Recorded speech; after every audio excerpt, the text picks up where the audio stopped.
Hari Om. Let's get started with invocation prayers.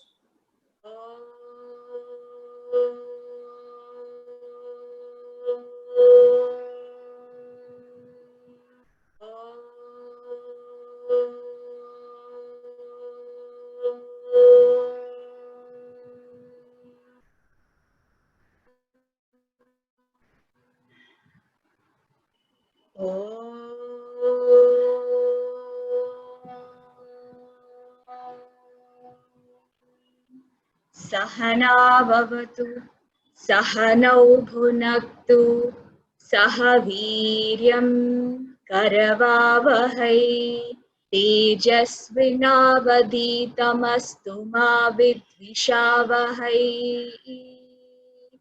Om Shanti शांति शांति। गीता ध्यानम। ओम पार्थाय प्रतिबोधितां भगवता नारायणेन स्वयं व्यासेन ग्रथितां पुराणमुनिना मध्ये महाभारतम् अद्वैतामृतवर्षिणीं भगवतीम् अष्टादशाध्यायिनी अम्ब त्वामनुसन्धधामि भगवद्गीते भवद्वेषिणी। नमोऽस्तु व्यासविशालबुद्धे पुल्लारविन्दायतपत्रनेत्रा येन त्वया भारततैलपूर्णः प्रज्वालितो ज्ञानमयप्रदीपः प्रपन्नपारिजाताय प्रवैद्यैकपाणये ज्ञानमुद्राय कृष्णाय गीतामृतदुहे नमः। सर्वोपनिषदो गावो दोग्धा गोपालनन्दनः पार्थो वत्सः सुधीर्भोक्ता दुग्धं गीतामृतं महत्। वसुदेवसुतं देवं कंसचाणूरमर्दनं देवकी परमानन्दं कृष्णं वन्दे जगद्गुरुम्। भीष्मद्रोणतटा जयद्रथजला गान्धारनीलोत्पला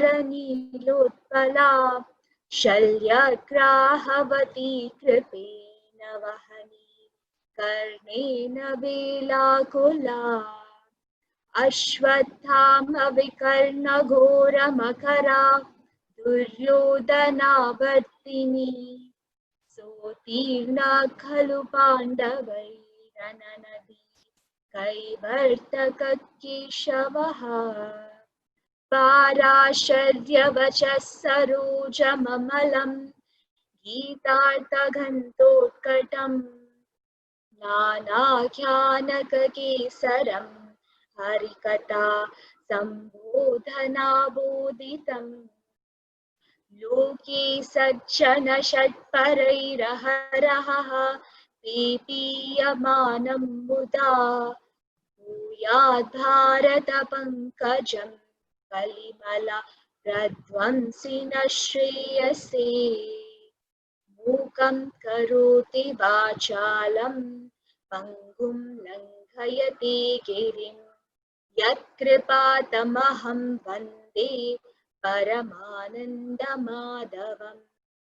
यं ब्रह्मा वरुणेन्द्ररुद्रमरुतः स्तुन्वन्ति दिव्यैस्तवै वेदैः साङ्गपदक्रमोपनिषदे गायन्ति यं सामगाः ध्यानावस्थिततद्गतेन मनसा पश्यन्ति यं योगिनो यस्यान्तं न विदुः सुरासुरगणा देवाय तस्मै नमः देवाय तस्मै नमः देवाय तस्मै नमः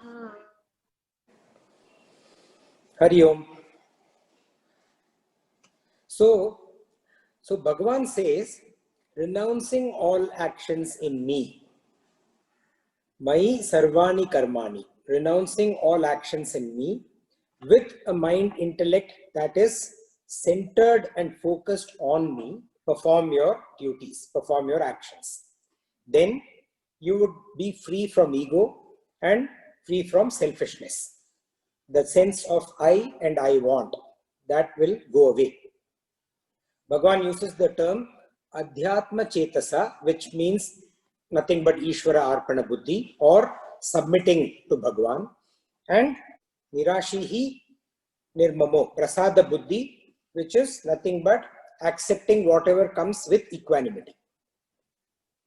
And what is the result of following this or not following this is what he dwells with also. And he says that those that follow this with faith, full of faith, without complaining, cavilling, and without finding fault, they are liberated. So, Shraddhavanto Nasuyanto, with full of faith and without complaining. And they are Muchyante, liberated. And those who do not follow, they are deluded of all the wisdom that even if they have acquired it in the past, they are deluded of all the wisdom, and because of which are lost in life. Sarvajnana Vimudham Sthan. So deluded of all wisdom, and they are Nashtan, lost in life. Even a person who is knowledgeable, who knows the difference between right and wrong, and that person also primarily acts according to the nature that come from the three gunas, and then result in the swabhava, or the personal nature of the person. Therefore, Bhagavan says, no kind of instruction, rule, commandments will not work. They will not work. And then he says that the likes and the dislikes, raga, dvesha, they are seated, vyavastithau, in every element in the human being. And he cautions Arjuna and all of us, do not come under their sway. Their sway is vasham, and na agachet vasham, do not come under their sway. And finally he says, better than doing somebody else's duty is to do one's own duty, because Arjuna in this case is trying to abandon his duty and go do something else. And oftentimes we see in our lives that is what happens with all of us. So better do your own duty, the Swadharma. Swadharma comes from your own nature. So Bhagavan says that even those who know, even those who have the knowledge, they are propelled to act by their own nature. So that Swadharma, which comes from our own nature, it's better to focus on that, because if we are not focusing on that, we are going to be focusing on something that is strange to our own nature. And even if it is devoid of merit, even if it is not perfect, then still do your own duty, your own Swadharma. Perfection will come.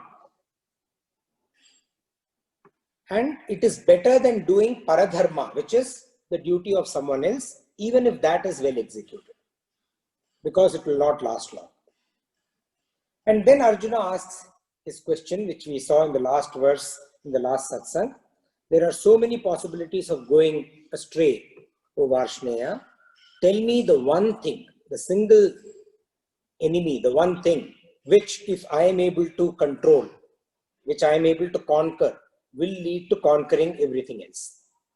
whatever has the scope or has the potential to take me down the wrong path. Just tell me that one thing. This then leads to Bhagwan's response, which we will read now. Shri Bhagavanu Vacha. Shri Bhagavanu Vacha. Shri Bhagavanu Vacha. Kama esha krodha eshaha. Kama esha krodha eshaha. Rajo guna samudbhavaha. Jo guna samudbhavaha. Mahashano mahapapma. Mahashano mahapapma. Vidyenamiha vairinam. Vidyehamiha vairinam. Shri Bhagavanu Vacha. Kama esha krodha eshaha. Rajo guna samudbhavaha. Mahashano mahapapma. Vidyenamiha vairinam. Arjuna asks for a single foe, which when overcome would lead to conquering all of them. Bhagavan actually gives him two.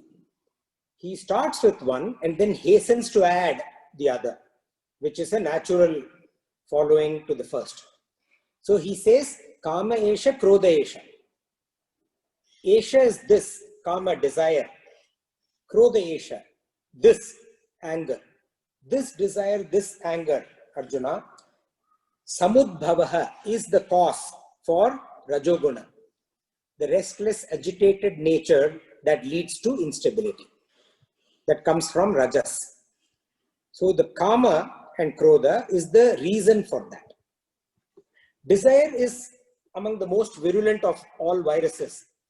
And if it is there, it grows extremely fast. It engulfs the mind. Like, you know, the beanstalk that Jack planted in Jack and the Beanstalk story that we have all read.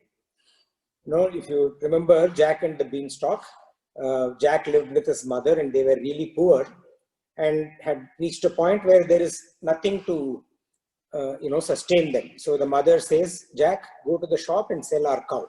And the cow used to give them milk, and even that was now at risk because the cow was not being fed properly. So she says, go and sell the cow and come back. As he is going to the shop, he meets a trader who says, I'll take your cow for these bean seeds. And Jack is like, why will I take bean seed? What will I do? So the trader says, trust me, these are magic beans. And Jack says, oh, if they're magic beans, I'll take it. And he takes them. The mother obviously is extremely angry and disappointed. And she looks at the beans, takes it and throws it out of the window. And both of them go to bed, very despondent and miserable. The next morning, Jack wakes up to see there is this humongous, huge, tall beanstalk that is reaching up to the clouds. And he gets really curious. He climbs up, reaches the clouds, and he sees this big, large castle where there is this, large, huge giant who is sitting on his table. And next to the giant is a pot of what looks like very rich elements. And as the giant, he's eating. And after he finishes eating, he goes into slumber. And Jack goes and looks at what is there in the pot. And indeed, they're all gold coins. So he quickly steals the gold coins and comes back down the viper. And once he gets back down, his mother is very happy, but says, why is it that, how did you get it? And Jack tells her that this beanstalk is indeed magical beans. And I went there and I saw this castle, this giant was there, and I just stole a pot of gold from him. Mother is a little upset, but anyway, they were on the verge of, starvation. So she accepts it and they live happily. Then close to the time, where all the coins are getting over, Jack gets curious again. He says, I have to do something. He goes up again and he sees the giant similarly in the dining table eating. And there is a cock that gives golden eggs. And he says, wow, this is really great. And after the giant goes into slumber, steals the rooster and comes back down. And they have a hen or a rooster that's giving golden eggs. Hens give eggs, but in this case, it's magic, right? So they are living happily. And after some time, he gets very curious. He wants to go back and see what else is there in the palace. This time there is this magical harp that's playing on its own. And as it's playing, there are gold coins that are just coming out of the notes themselves. And, as this giant goes to sleep, he picks up the instrument and he starts running. And as he starts running, the harp begins to play loudly and wakes up the giant. And the giant follows him back down, trying to get hold of Jack to finish him off. But Jack is young, smart, nimble, reaches the ground fast, quickly picks up an axe and cuts down the beanstalk. Giant falls down and, dies. And mother and son live happily ever after. So, like this Jack and the beanstalk, if you see this Jack and the beanstalk, Jack is running after this desire of livelihood, that desire. And he, because of his innovativeness, because of his courage, conviction, he gets it done also. So it's a story with lots of morals. Like that beanstalk that grew up to the heavens, this desire is something that grows virulently. It causes an atmosphere of rajas. And that rajas comes from that materialistic attitude of gaining over everything in the world. We talked about the three gunas, the sattvic guna, the rajasic guna, and the tamasic guna. So the rajasic guna is the most active, most virulent, most desirous of all the three. And this, in the mind intellect, it goes like a virus. And it leaves the person completely restless, is what Bhagavan says. It leads to the attitude of rajasic behavior. And when fulfilled, it grows into greed. When not fulfilled, it transforms into anger, which Bhagavan also lists along with the top single enemy. If you remember in verse 62 and 63 of chapter 2, we talked about kamat krodho bijayate. From desire, anger arises quickly. And krodhat bhavati sammoha. From anger comes delusion.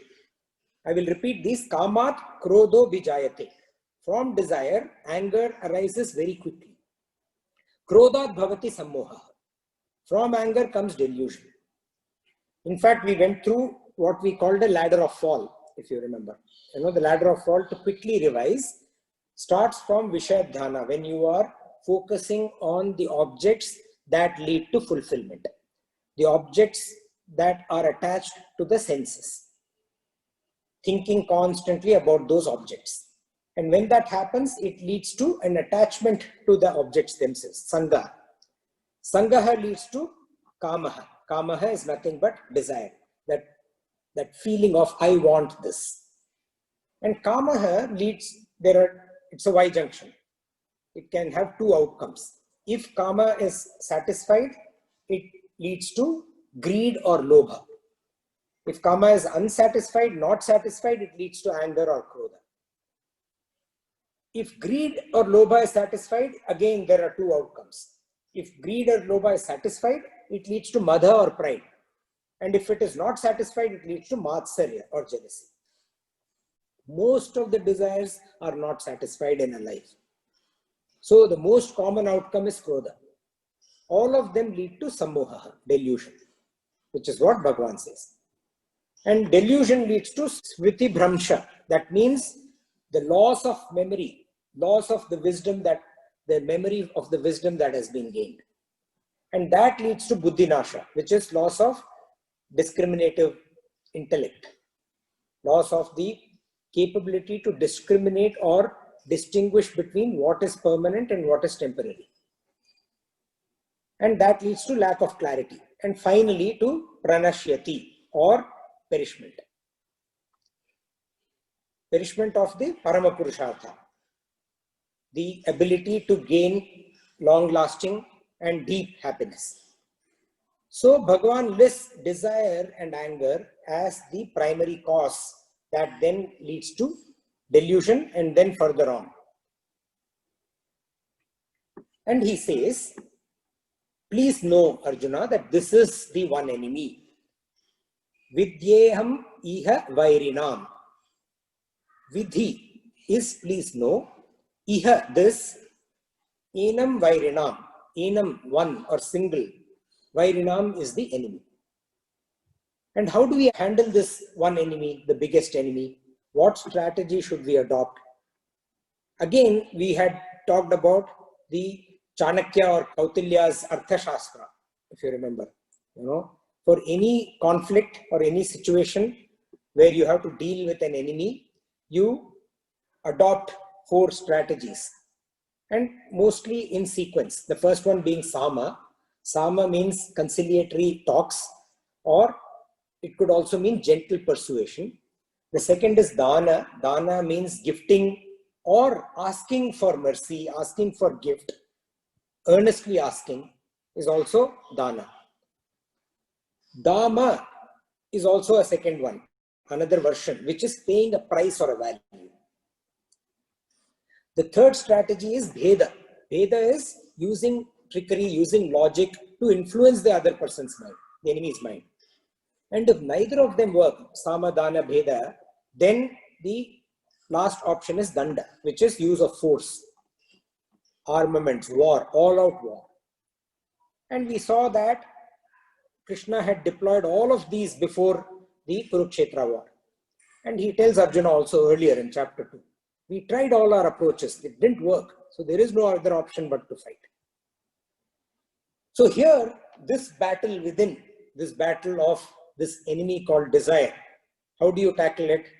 So Bhagavan says this enemy is Mahashano Mahapapma. Mahashano means all devouring. It just consumes everything. So if you offer gifts, or if you ask for gift, or if you offer to pay a price, Dana or Dama, it's not going to work, because it will just take everything and keep taking everything forever without giving anything. It will just keep devouring. And Mahapapma. Mahapapma means all sinful, fully sinful. Fully sinful means just doesn't, it's cutthroat. So conciliation Sama or logic / trickery Bheda will not work with an enemy that is fully sinful. Mahapapma. So what is the only way to deal with the desire? Bhagavan says the only way is Danda, all-out war. Target this enemy and get rid of it. That is the only way. So we also earlier saw, we talked about the story of Hanuman crossing the ocean to go to Lanka to search for Sita. And he meets with 3 Rakshasas and how they pose obstacles. One version of that story is that Surasa, the Rakshasa that he meets on the way, behaves in a manner to test Hanuman, and Hanuman has to deploy all these strategies. So first, he uses Sama in the form of gentle persuasion.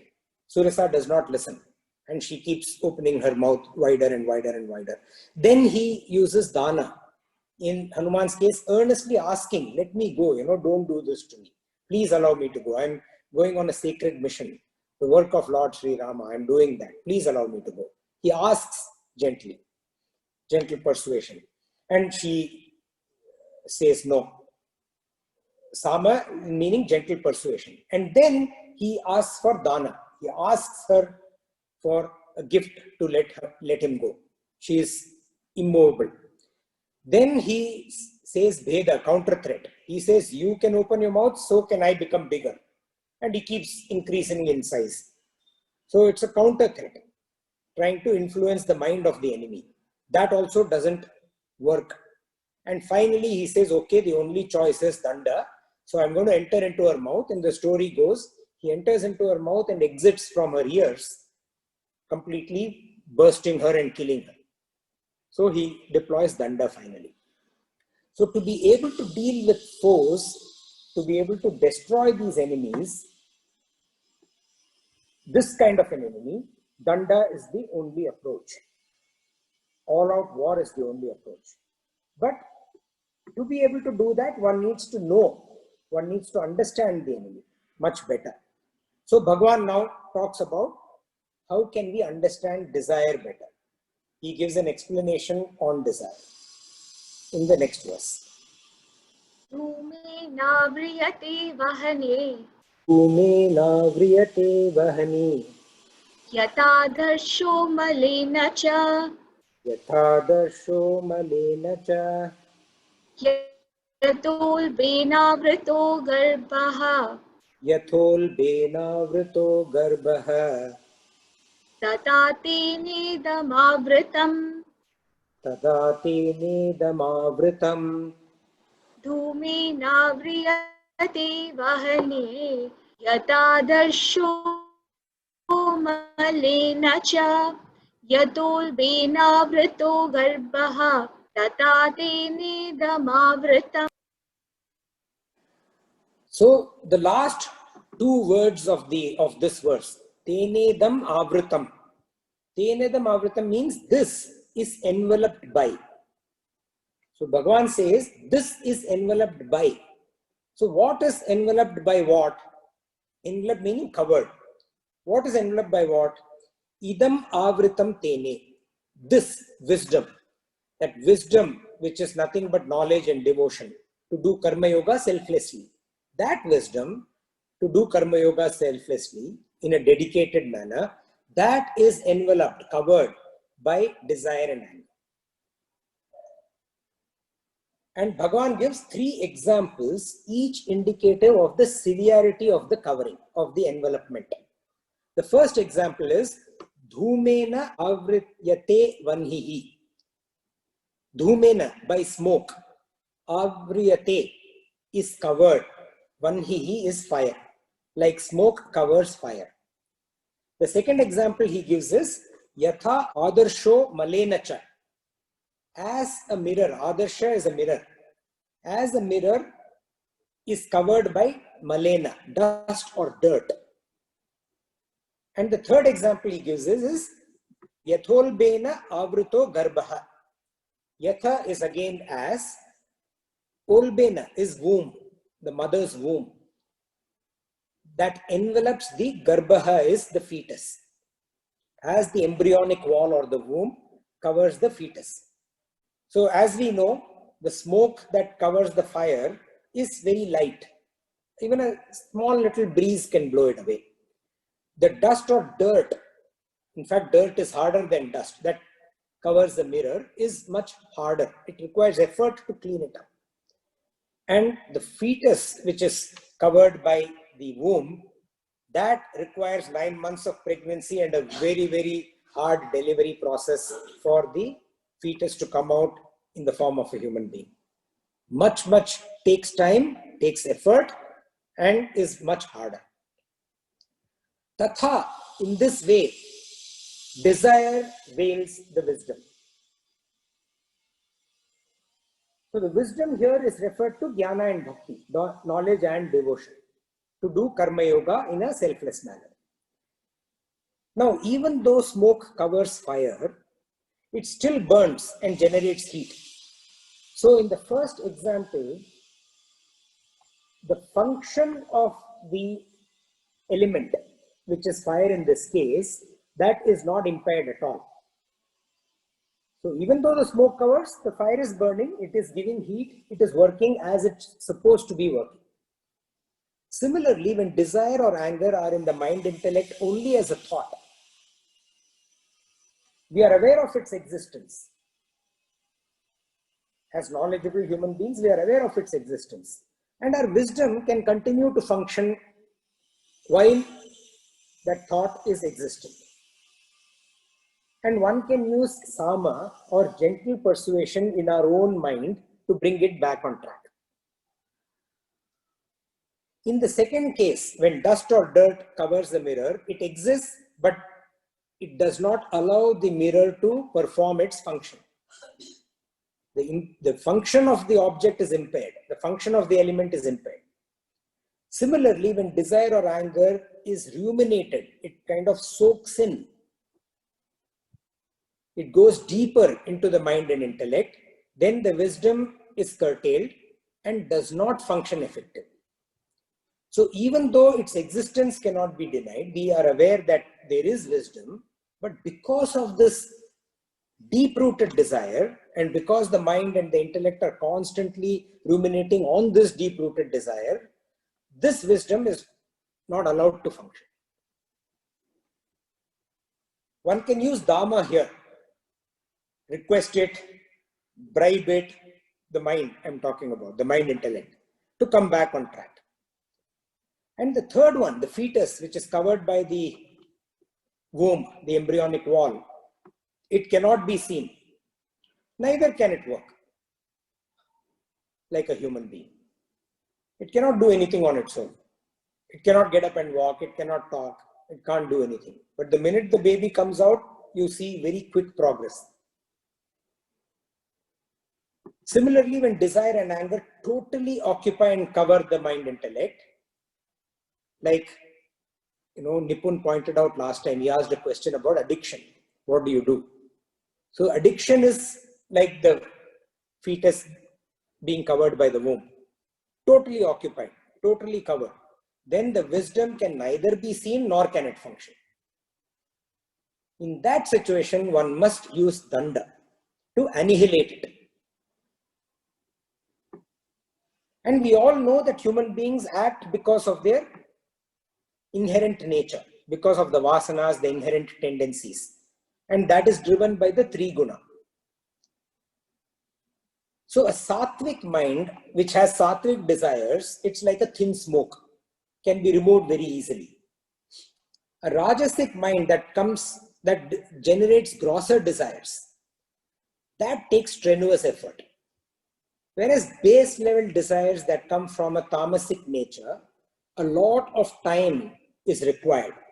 A lot of necessary changes are a must before anything can happen. And this kind of time and necessary changes have to happen at a much deeper level. Then Bhagavan says, we'll move to the next verse. Avritam jnanametena Avritam jnanametena Jnanino nityavairina Jnanino nityavairina Kamarupena kaunteya Kamarupena kaunteya Dushpurena nalena cha Dushpurena nalena cha Avritam jnanametena Jnanino nityavairina Kamarupena kaunteya Dushpurena nalena cha. So he says jnanam, jnanino. Jnanam of the person, the knowledge or the wisdom of the person who is aware, who knows, of the wise person. Avritam is enveloped, etena, by this, nitya vairina, nitya, constant, always, ever present, vairina, enemy. So this enemy is always present and envelops the wisdom of the knowing. Why wisdom of the person who is wise? Because the person who is wise is constantly aware of what's going on in the mind. If you are blissfully unaware and doing, if I'm blissfully unaware and go rob a bank, thinking it is the right thing to do, it doesn't matter anyway. So when you are doing a wrong thing without even knowing it is wrong, or not even caring whether it is wrong, whether it is that part, that question is not even entering the person's mind intellect, then it's anyway irrelevant. It does not matter. But a person who knows, a person who is aware of this intrusion by this enemy, I know this is wrong. We talked about it in last satsang also. I know it is wrong, but there is some magnetic power that is making me do it. I know this is not beneficial for me, but I'm still doing it. That jnanino, that person's wisdom is enveloped. Hence, use of the term nitya vairina, because it's constantly there. It is there before, during, after, all the time, throughout. And Bhagavan says, kama rupena, this form, rupa, which form, in which form? In the form of desire. In the form of this enemy, in the form of desire, Dushpurena alena cha. It is unappeasable. Dushpurena, it cannot be fulfilled. So whatever you may do, there is no way, it's not going to be fulfilled. It is all devouring. Like Analena. Analena is a raging fire, not just a fire that is out, like a forest fire, that is out to completely spreading, wildly going, a wildfire. That is Analena. A raging fire. O Kaunteya, son of Kunti. So a person suffering from dysentery goes to a doctor and gets some medications prescribed, and the instruction is, for the next 2 days, consume only barley water or only electrol in today's world, right? The person, after about half a day, starts getting restless and, is yearning. The tongue, the body can't hold it, by the way. The tongue is yearning for something interesting to eat. And by dinner time is completely rested because of the Rajasic guna, and eats a proper meal, consumes a proper meal. Basically has lost faith in the doctor's prescription and he has succumbed to desire. Then what happens? That middle of the night, he needs to be taken to hospital. That's the result of losing faith. So this person without faith compounded his own suffering by complaining. Oh my God, I should get to eat something. The entire day he complained. By night dinner time, he succumbed and he compounded his own suffering. On the contrary, if you see a person who has faith in the doctor, will use the capabilities that he inherently has, the Vyavasayatmika Buddhi, the discipline, he will use that and adhere to the prescription of the doctor without complaining till completely cured. We see this all around us in our daily life. Similarly, God in his infinite love prescribes a medication. And that medication is nothing but a medium to exhaust our inherent tendencies, the vasanas. The same vasanas that force us towards, what we know we should not be doing. He prescribes this medication in his infinite love. If we think that this prescription is suffering, then we will keep complaining about it. And we'll keep adding to our suffering as well as to our vasanas, to our inherent tendencies.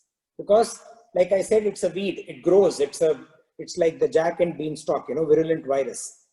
So the more you feed it, the more it will grow and the faster it will grow. In contrast, a person who has immense faith in Lord,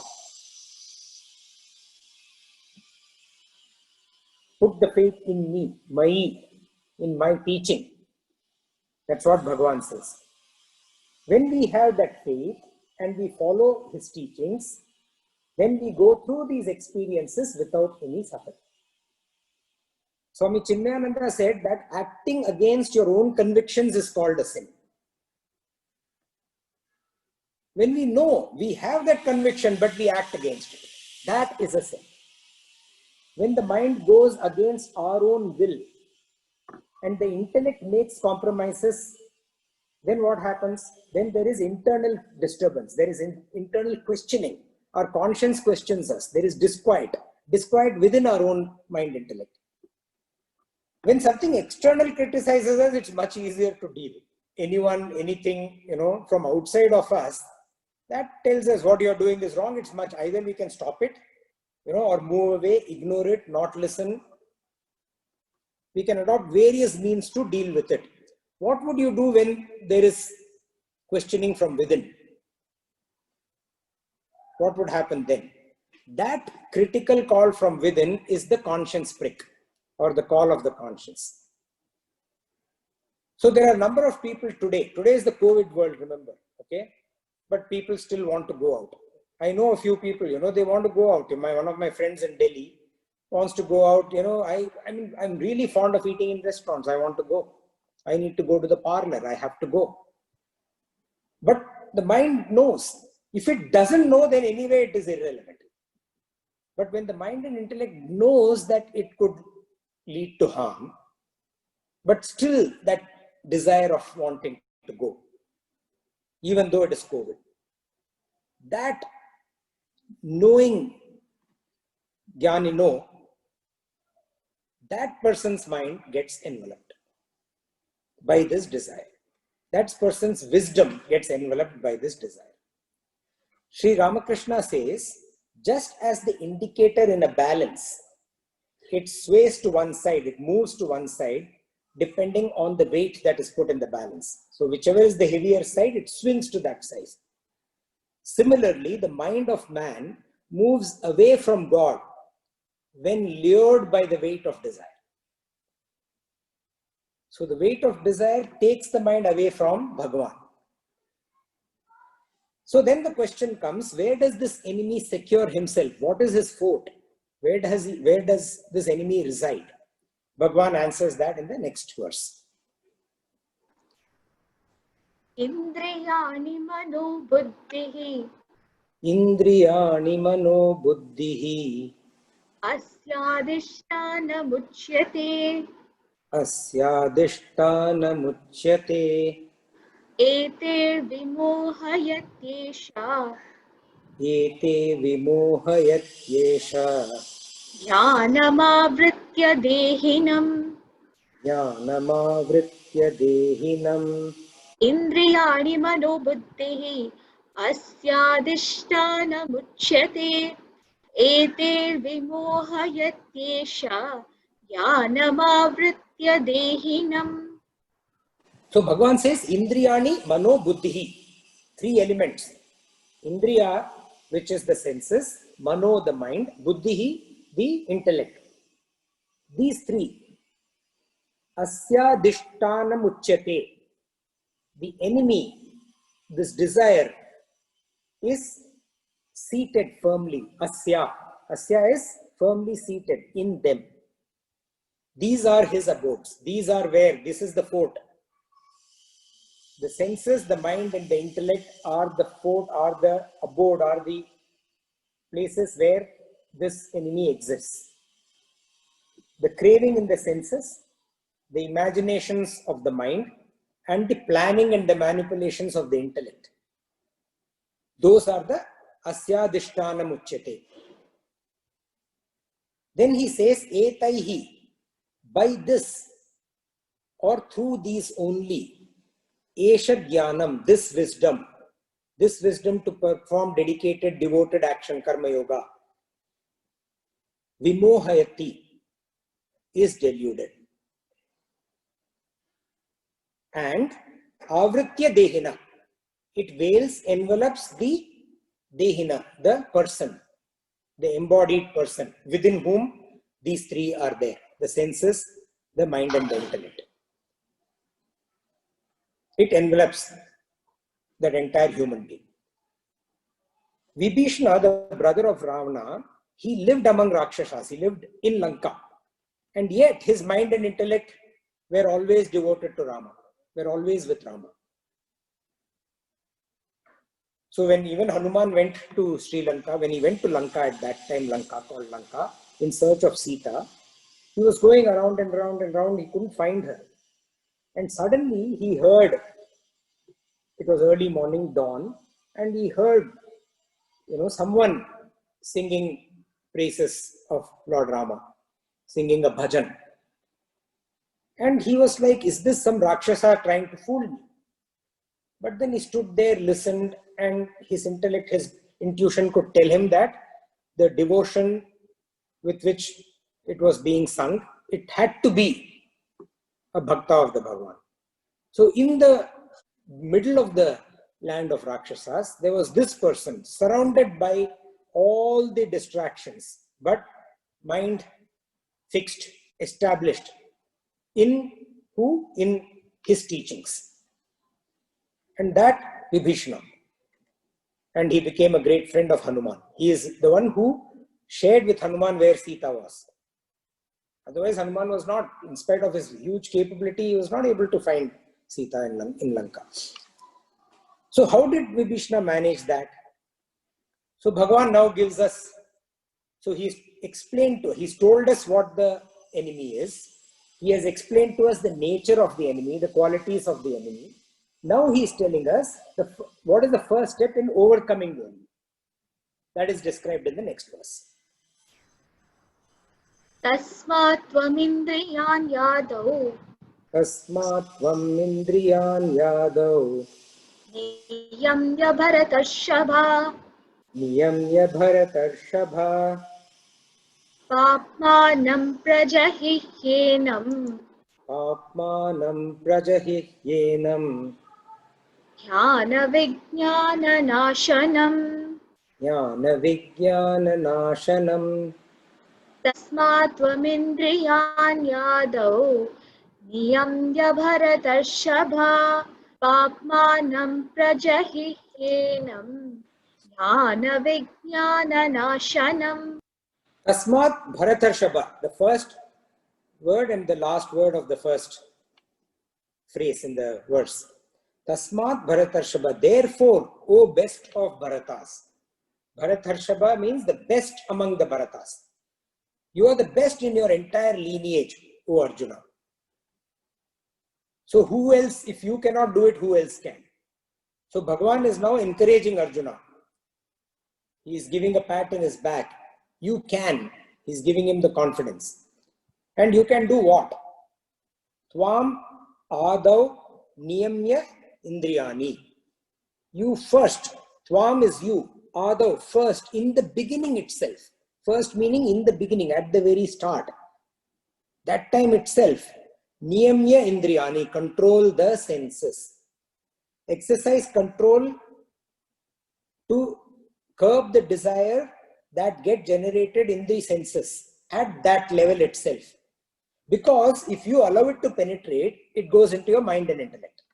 And once it goes into your mind and intellect, then papman, because it is papman, because it is extremely sinful, it will cause extreme disturbance in the mind intellect once it gets there.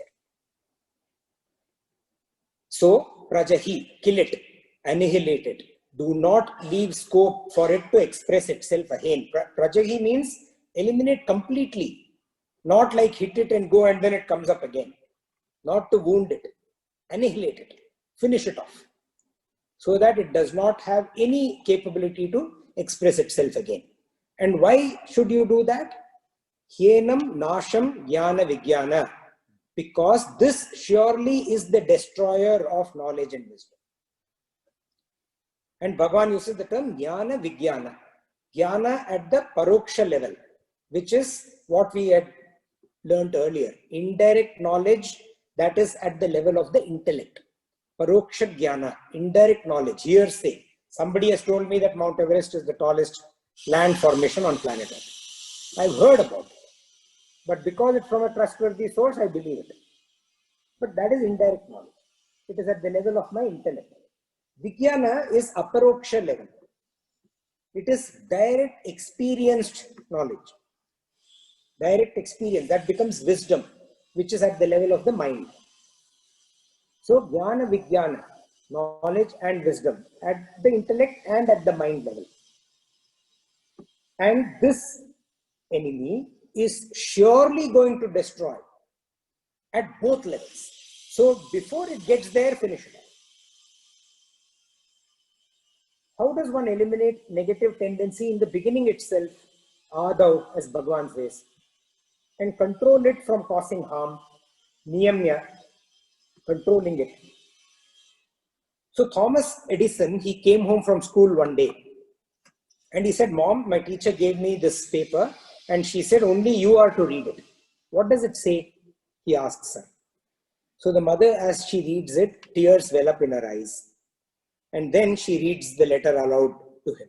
He says, your son is a genius. This school is too small for him. And he is even better than all his teachers. So you should teach him at home yourself. No point in sending him to school, teach him at home yourself. And so, saying this, the mother starts teaching Thomas Edison. And as we all know, Thomas Alva Edison goes on to become one of the greatest ever inventors. Not just a scientist, but greatest ever inventors. Studying science is one thing, but using science to create something new which is useful for humanity is something else. So one of the greatest ever, Thomas Alva Edison. And what all? Electric power generation in the form of the bulb, the first bulb, sound recording, mass communication devices, movies, various fields he was an inventor.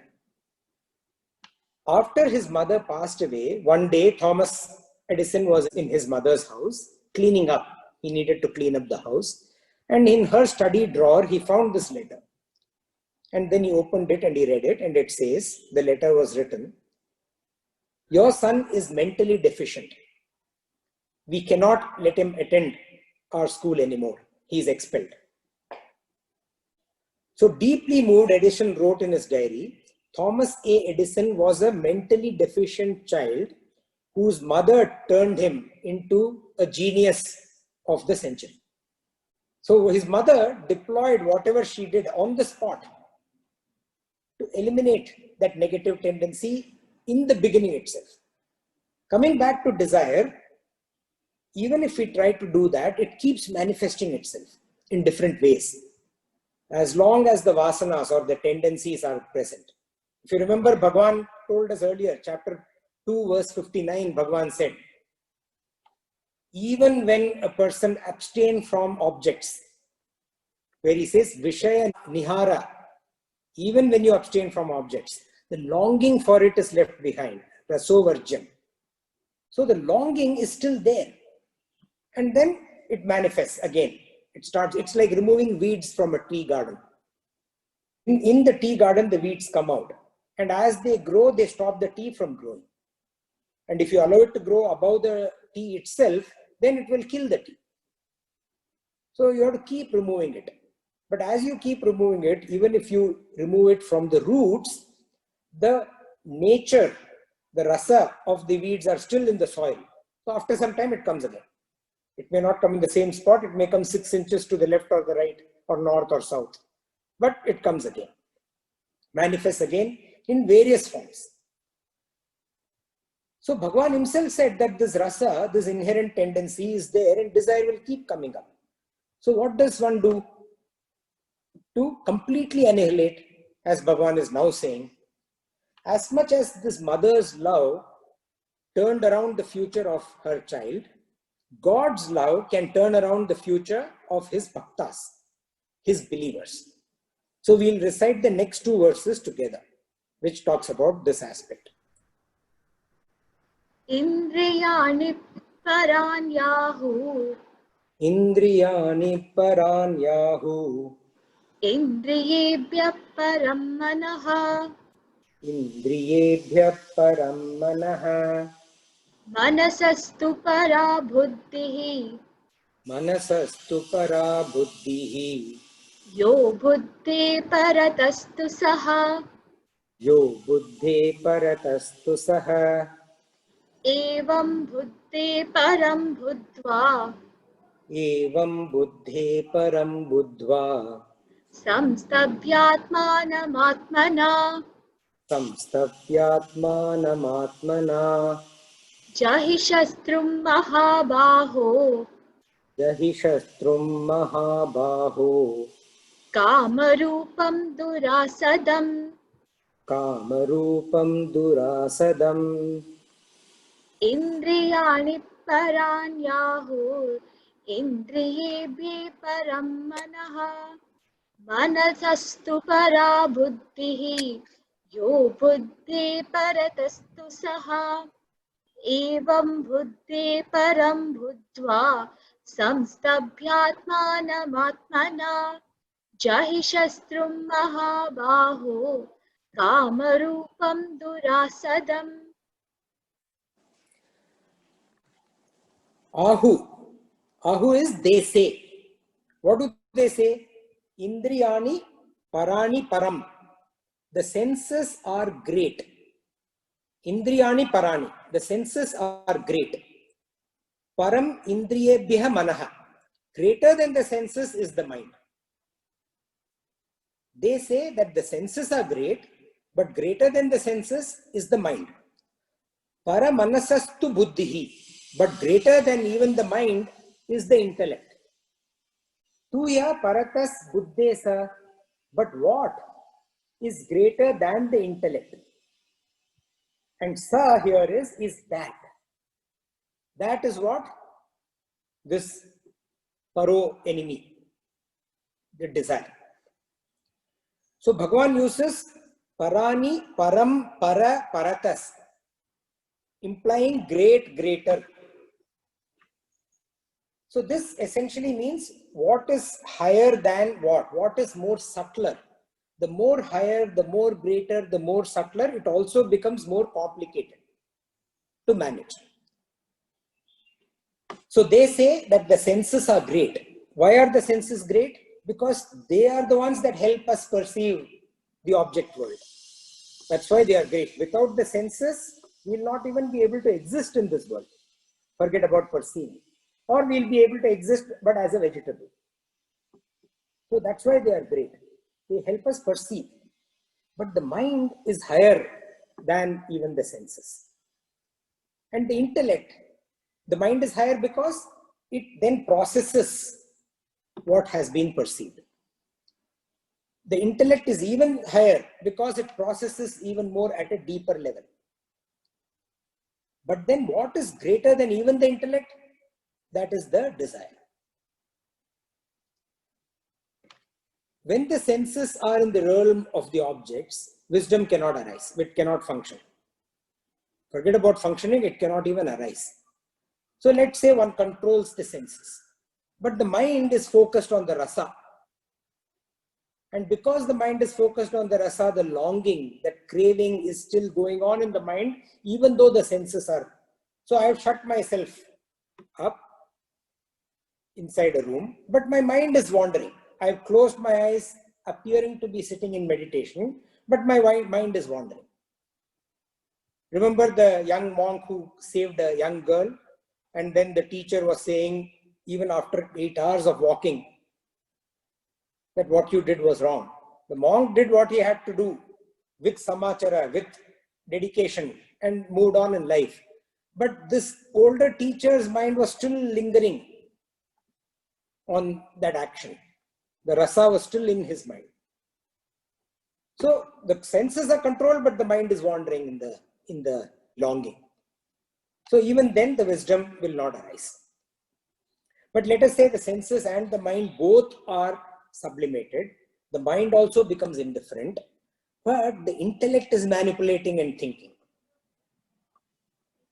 about the objects that are attached to the senses.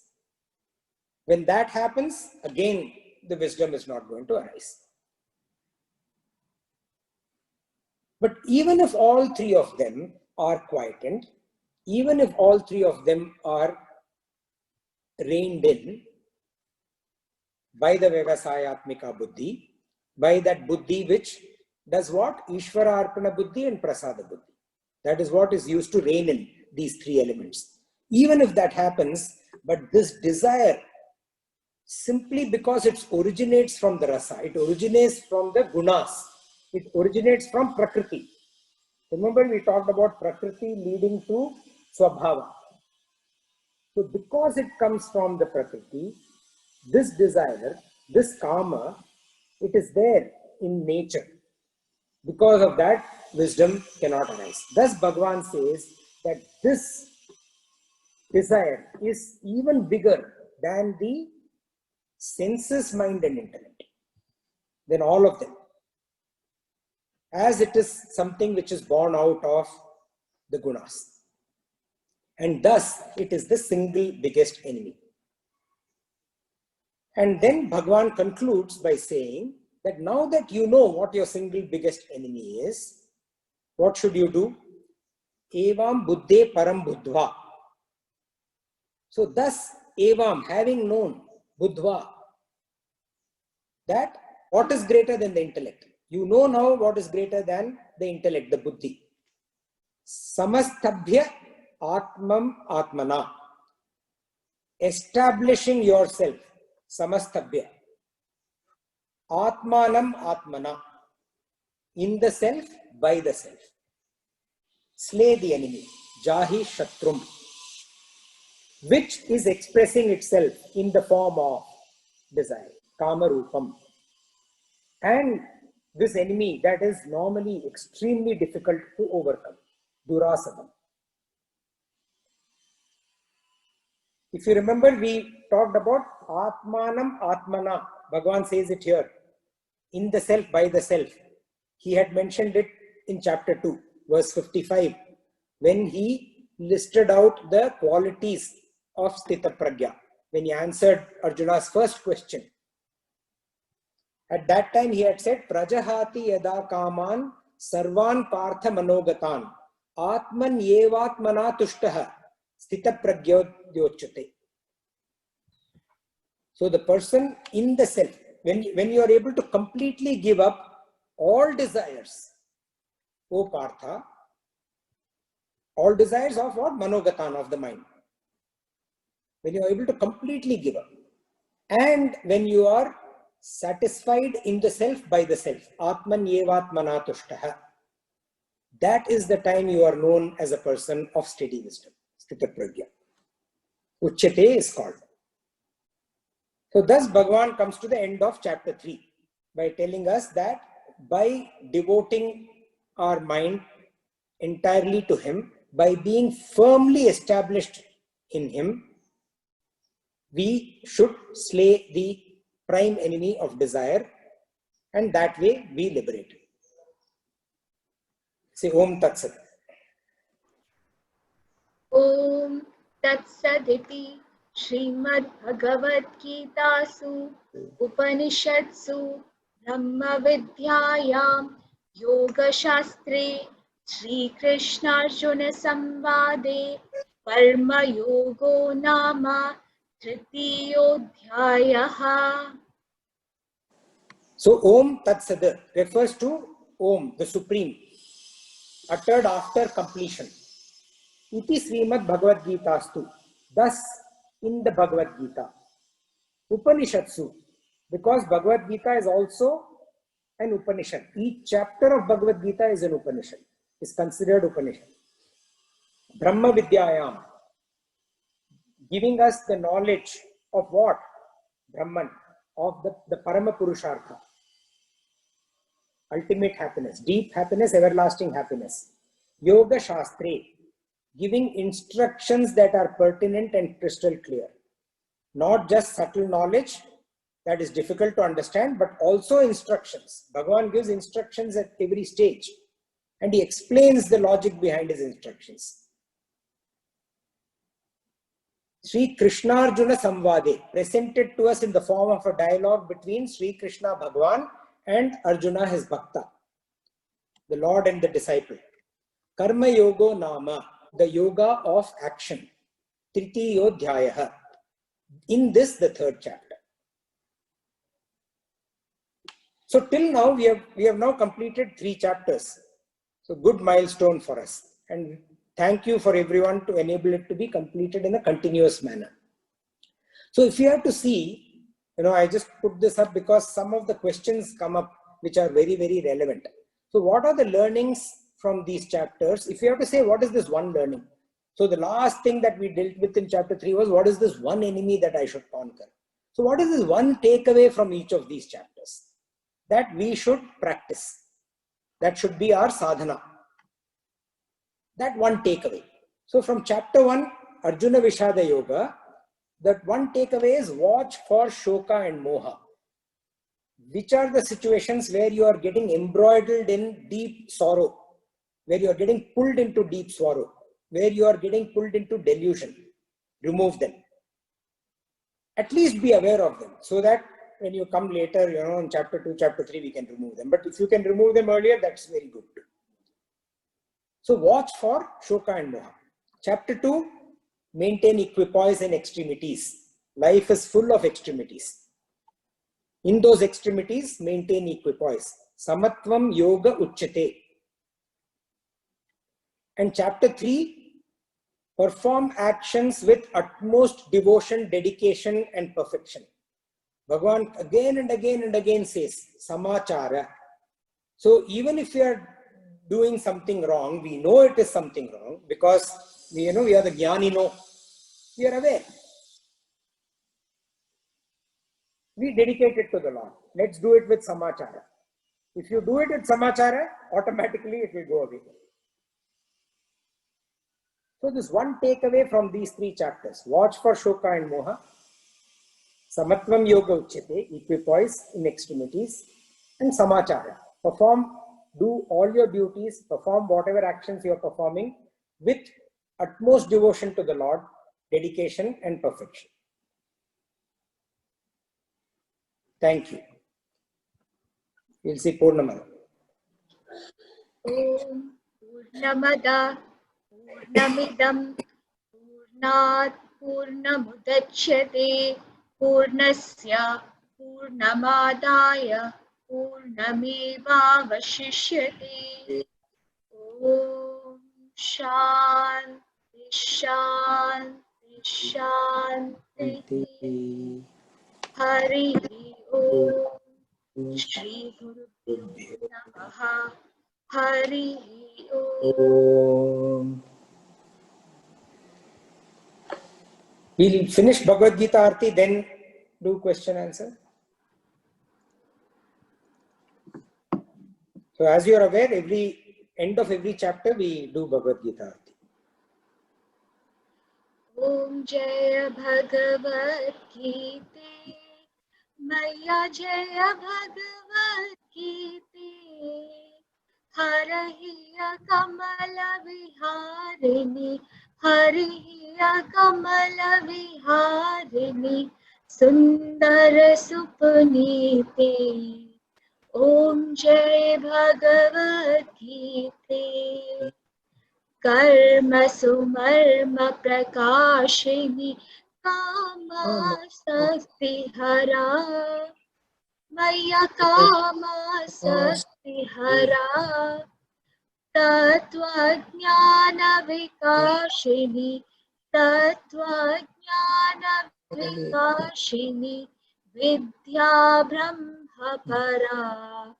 Om Jaya Bhagavad Gita Nishchala Bhakti Vidayini Nirmala Malahari Maya Nirmala Malahari Sharana Rahasya Pradhayini Sharana Rahasya Pradhayini Sab Vidhi Sukhakari.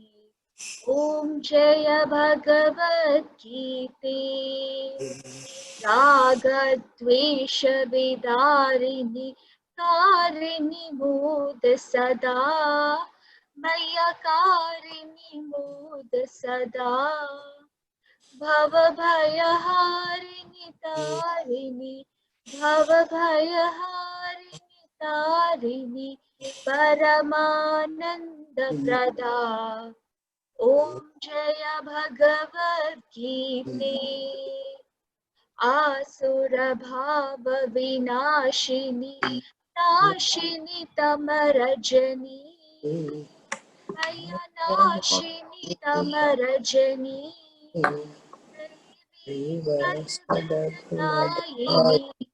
Devi Sadanayini Hari Rasika Sajani.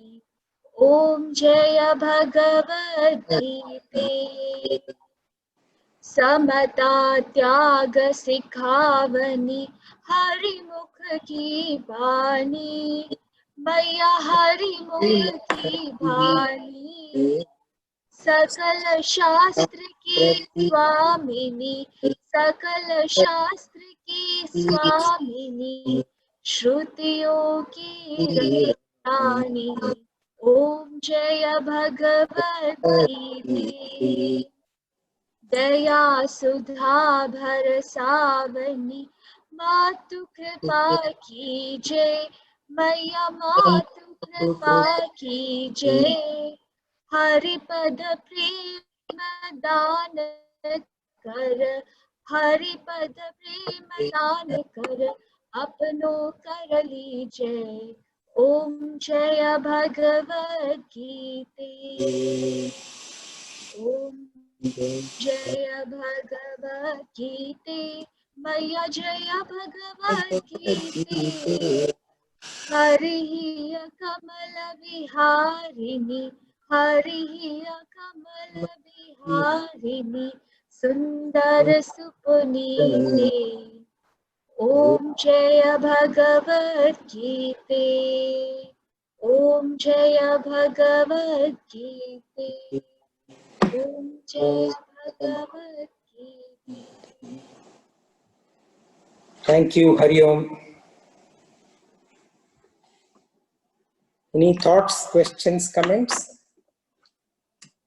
Hello. Thank you so much for the session first. I'll start with the question. Hi, Kushal. Hi. Hi, Sarika. So we talked about the weed mentality that, you know, you deroot the weeds and they again grow in the soil out of the rasa. So similar things, what was the gist of chapter 3, that we perform action with utmost devotion, the samachara. So there are times that, you know, you are on track and everything is going fine, but suddenly there's a detour and things are back to again the square one. You are again in the material world. So what aspect of the chapter covers how to retain back the focus and how to come back again and get back going and again deroot the wheel? Sure. Thank you. So, so yeah, like you say, we live in the object world. Because we live in the object world, we are constantly having to face the happenings in the object world. So actually, the best way to manage this is actually in chapter 2, where we talk about the Vyavasayatmika Buddhi. And it's again, then Bhagavan comes back again and talks about it in chapter 3 also. So Vyavasayatmika Buddhi is what? Vyavasayatmika Buddhi is nothing but Ishvara Arpana Buddhi and Prasada Buddhi. And in chapter 3 in Karma Yoga, Bhagavan talks about the same concept as Adhyatma Chetasa and Nirashir Nirmamo, where we dedicate whatever we do to in Bhagavan. He says in Mai Sarvani Karmani. So whatever, so ultimately the core of chapter 3 is this: whatever we may be doing, whether we are performing, going back like you said in the object world, whether we are doing something that somehow that inner conscience tells us that we should not be doing, but we still do because of that force which pulls us towards it, right? Whatever it may be, if we dedicate it while doing, if we can take our mind through Vyavasayatmika Buddhi, if we can take our mind intellect to saying that Bhagavan, this is for you, then it brings us back. It brings us back into focus, it brings us back into samachara.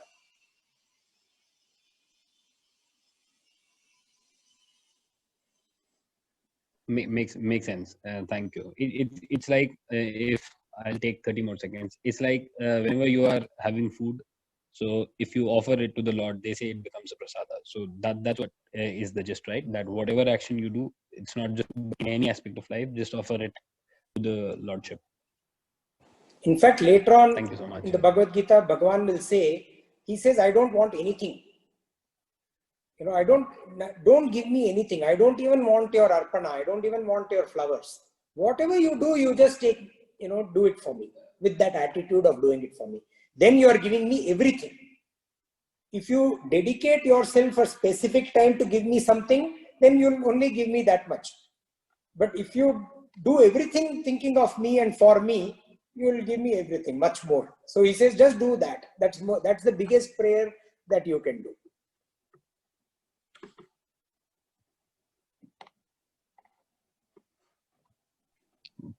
Perfect. That's all. Thank you. It's extremely important, this attitude of devoting ourselves to a higher ideal. It is extremely, extremely important. We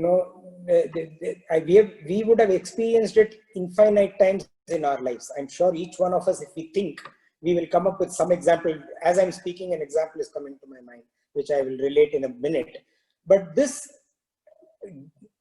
bringing ourselves to devote what we do to the higher ideal, to Bhagavan, that actually is a solution for lots of things. You know, we may learn, we may read, we may study, we may become experts in what we do from an intellectual level, but it will all be useless in terms of deploying and having any productive use if that aspect is not there of Ishvara Arpana Buddhi. It's like saying, you know, emotional quotient and intelligence quotient. A person with IQ, okay, it's great to have great IQ, okay, but a person with high IQ but low EQ, the problem is the IQ will not be able to be deployed and useful, because the EQ will interfere with the deployment of the IQ. Whereas a person with low IQ and high EQ can make effort to grow or deploy whatever IQ he has. So Bhagavan says that even if you do not do it to perfection, while he's consistently, constantly encouraging us, samachara, samachara, samachara, which is perfection. But he says that even if not done to perfection, do sadharma.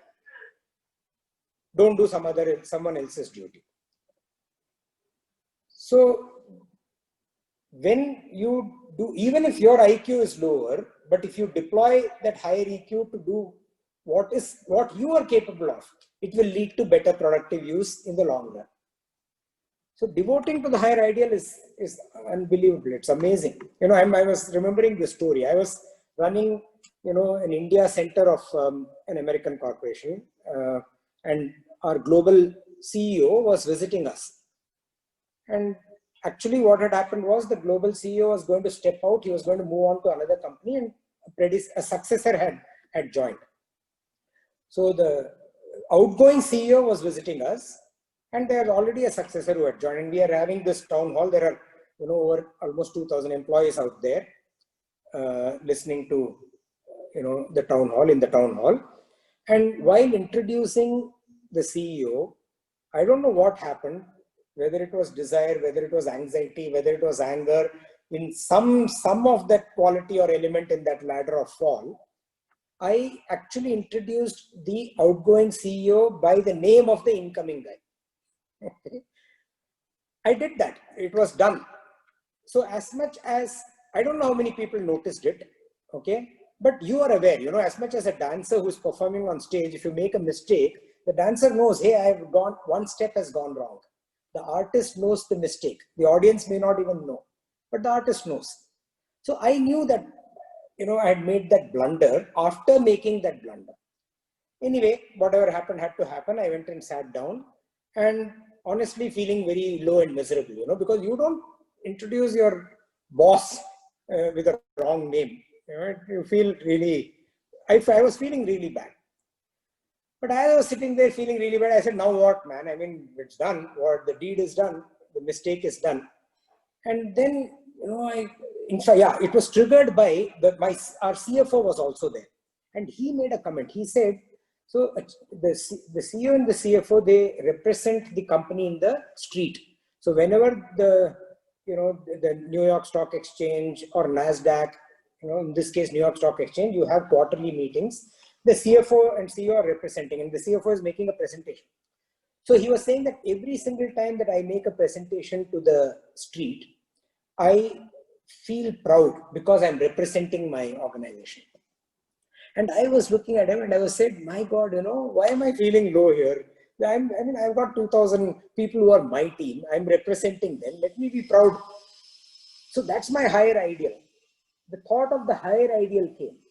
Bhagavan manifests himself in the higher ideal. If whatever the higher ideal may be, he manifests himself in that higher ideal. As I thought more and more about, I should be proud of my team. I should be proud of the great work I'm doing. I felt better and better.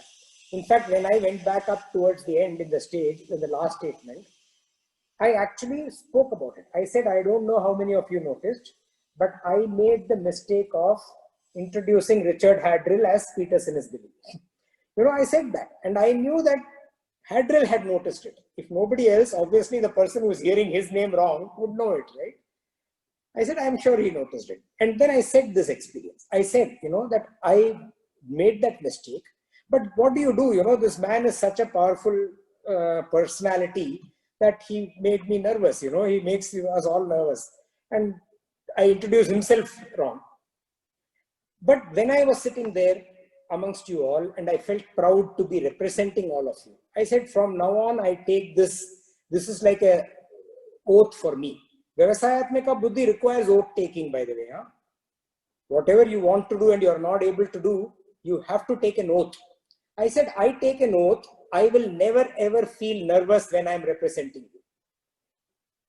So actually, even though I had made that mistake earlier, this acknowledgement of that mistake, devoting to the higher ideal, and saying that I take an oath, it had such a positive impact that, later on, Hadril came and gave me a tight hug. He said, wow, Srini, I'm so happy that you'd said this. So devoting yourself to the higher ideal can perform magic. And there are small examples. I mean, I would encourage you to think of your own life examples. Hi, Srini. Hi. So today we spoke about desires and desire being the biggest enemy, right? Yes, Bhagavan says that the single biggest enemy, the one enemy, desire. Bhagavan says. Yes. So now my question is having the desire that bad? Because what I feel is that it basically pushes us into action. It gives a purpose to our lives. Not only that, it also keeps us dreaming, It also leads to some goodness in our lives. I do agree that it's about balance. Too much of it can be detrimental, but just not having any desire, I mean, how would you relate to it in the modern world? So you also spoke about weeds in the tea plantation. Well, what I would like to add is that the same weeds in some other crop, they add to the fertility of the soil. They also serve as food. So it's the way we look at it. Yes, weeds are bad, but then it depends. So, by the way, I'll first tackle the last point that you made about weeds. No, weeds are bad. Period. Mm-hmm. Okay, weeds do not. See, the presence of weeds indicate that the soil is fertile, which is a nice thing. But weed does not do any good. It does 100% bad. A weed can never do any good. It doesn't give you any productive fruit, no productive vegetable, no productive oxygen, nothing. In fact, whatever is there, it destroys. But it grows in the same fertile soil. Similarly, selfish desire grows in the same mind and intellect system, but it is of zero productivity. A selfish desire is like a weed. So this comes to your former part, right? The former question. So when you're talking about desire, what kind of a desire it is? If it is the basest level of desire coming from tamasic nature, the next level of desire coming from rajasic nature, the sattvic desire. Okay, these are the three that we talked about today. And each one of them is covered, the covering is much more stronger. So removing it becomes much more difficult. Bhagavan gives us three examples: smoke, fire, dust mirror or dirt mirror, and womb child. So what kind of a desire? If it is 100% selfish, then it is not good. Then it is like a weed. Because at the end of the day, 100% selfish desire will not be beneficial in our what is life? Life is our interaction between this body, mind, intellect system along with the rest of what is not body, mind, intellect. But anything that is 100% for this body, mind, intellect is useless to our surrounding. So at some point or the other, it will become worthless, even for us. The ultimate best desire to have is sattvic desire for the welfare of the entire world. Mahatma Gandhi gave his entire life for, the cause of independent India. So that is among the sattvic desires. right? So is that good? Yes, there is much more higher goodness in it than the basic desire, which is completely 100% selfish. So Bhagavan clearly says that selfish desire is an enemy. It is the single biggest enemy, and it is the very crucial point which leads to the ladder of fall, in the ladder of fall to perishment. So it is not good. It has to be replaced by what? By devotion to the higher ideal. Now compare desire, selfish desire and devotion to the higher ideal. So that's why I take the example of Mahatma Gandhi, right? Higher ideal. So any day, a selfish desire versus devotion to higher ideal will, whatever you said, dreaming, productivity, doing good, that leads to better of all of those elements than a selfish desire. Anything that is not common. For example, I gave that example of COVID, right? Desire of wanting to go out at COVID. If it's going to cause COVID for me and my family members, then it's a weed, no? What use it is it? It's not of any use at all. So replacing desire with higher ideal. Later on, actually, Bhagavan will come to, let's not advance ourselves, but later on, Bhagavan will come to, in the ultimate path of spirituality, even the higher ideal, he will say that, he will talk about not having a materialistic higher ideal or a non-materialistic higher ideal. Everything devote to that one Bhagavan. But that will come later. But that is if you want to be in that spiritual path. If you want to lead this life and not get into that complete spiritual level, it's okay. But even at the minimum level, yes, you have to replace selfish desire with unselfish desire and replace unselfish desire with devotion to higher ideal. That is a must. It will give all the benefits of a selfish desire, and it will take away all the harm of the selfish desire. Yeah. Thank you. Can I put something here, Srini, just on this point itself? So, Sure. who establishes this institution of what is selfish and what is self-centered? Because I read Osho, and I had read it somewhere that being self-centered is not as harmful as being selfish, but it's how you see it. Because an action, suppose I am taking the gist of chapter 3, that I am performing my actions with utmost devotion. So for that I would need the me time to do it. So that action, according to me, is being self-centered because I am giving the time to myself and not to the world when they need me. So in their eyes, I'm selfish, but in my eyes, I'm self-centered. So who establishes this institution, that the fine line, the intricate line of what is self-centered and what is selfish? So it is established by you. Nobody else. At the end of the day, and nobody else can. Bhagavan says that even Bhagavan cannot. There are no commandments. There are no rules. Because everything arises from the nature, the guna, the swabhava. It stems from there. So when anyway it stems from there, who else we have to figure out? At the end of the day, we have to figure it out. But the difference between selfish and self-centered is where you are centering to self. What is self? Self is that divinity within you. When you center to that divinity within you, it is one step away from establishing your mind in Bhagavan, which is what Bhagavan also says. So self-centered is being centered in the divinity within you.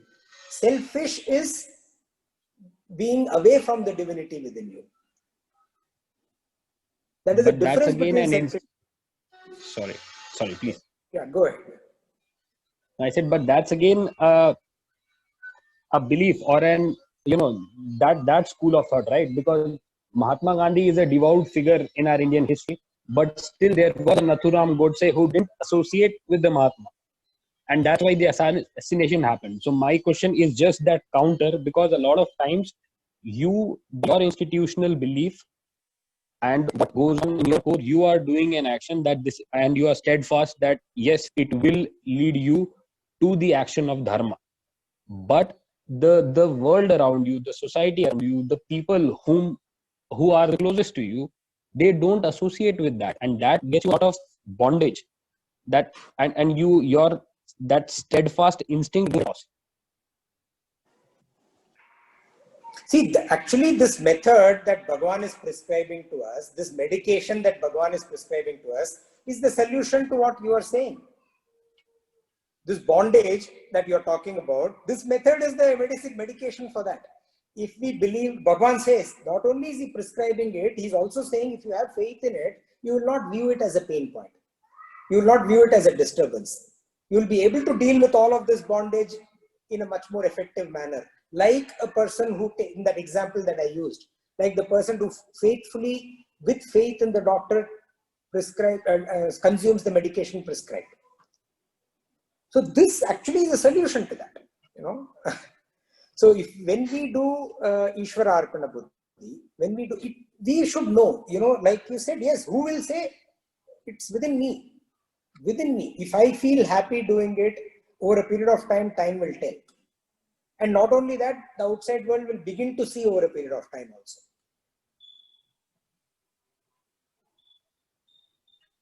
Reminds me of a statement by Julius Caesar, if people are aware. So there was a character called Brutus, and Brutus was one of the most, revered men of his time.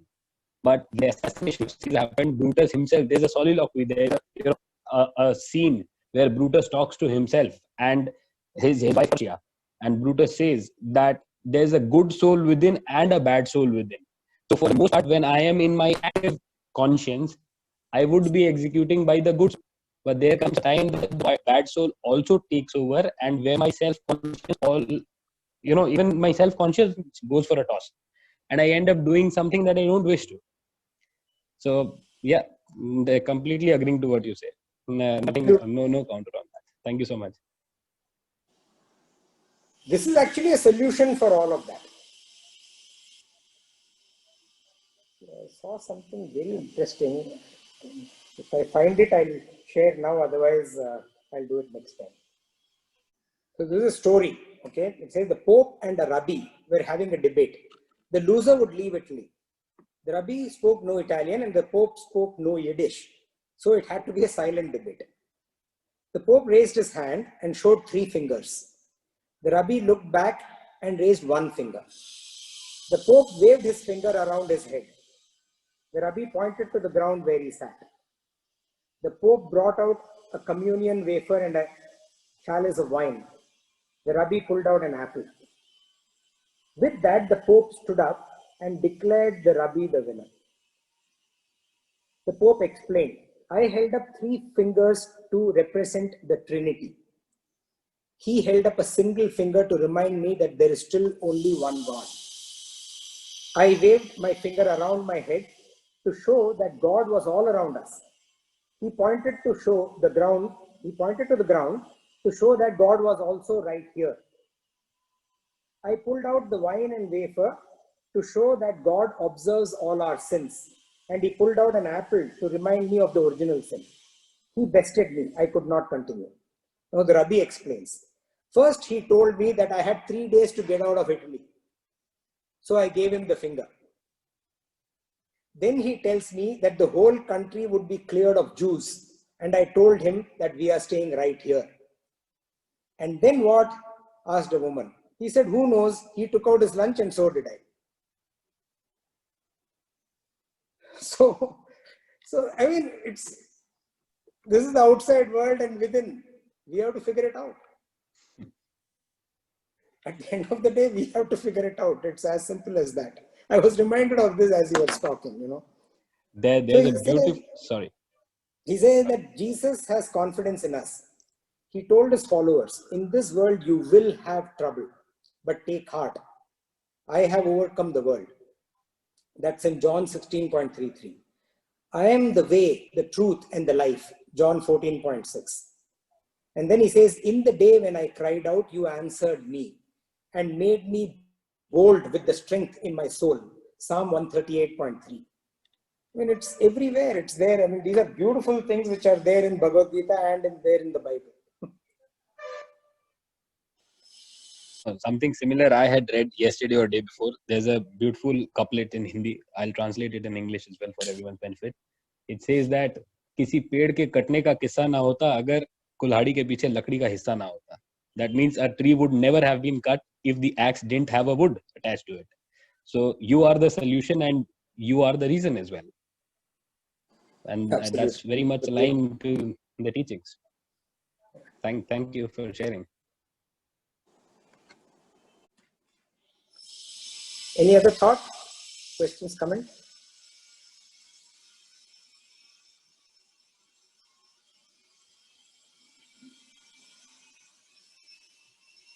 Okay, Hari Om. Next Saturday we will start chapter 4. Another beautiful chapter. Looking forward to it. Hari Om. Thank you.